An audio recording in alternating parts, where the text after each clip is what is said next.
For today's ganap nga ay muling aawar ang inyong Marikoy. Syempre no, magnininang-ninong tayo for today's video.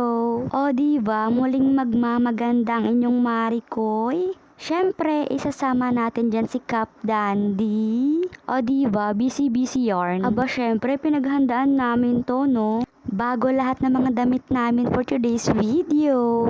O diba, sana araw-araw kami nakikibinyag para syempre laging bago yung aming gamit, charis. Tapos hindi mawawala dyan yung paulit-ulit na aura. O diba, 365 times ata yan, charis. Syempre no, lulubos-lubusin namin yan ni Jowa para naman sulit namin no. O ayan mare, magsawa muna kayo sa aming mga pictures. Pagbigyan nyo na mare yung Marikoy for today's video, minsan lang yan. O diba, kagalang-galang inyong Marikoy, charis. Syempre no, dahil tayo ay mayaman sa blessings naman. Anyways mare, ang dami ko na namang sinabi.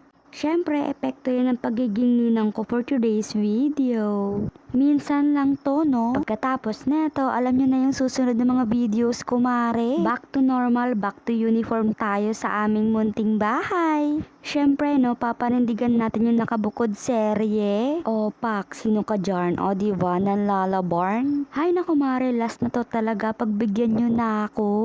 Pero syempre, kung meron na namang magbibinyag, christening ng babies, ay nako, available ba inyong Marikoy? Charis. Gustong gusto nilang maging ninang-ninong, ang mayaman sa blessings. Hindi yun, Joe. Pero syempre, kailangan muna natin magdagdag yaman para mas maraming blessings yung ating matanggap. O diba, hindi yun, Joe. Ayun lang naman.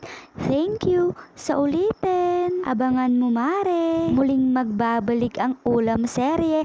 Araw-araw. Hindi yun, Joe. Salamat sa pagsama hanggang dulo.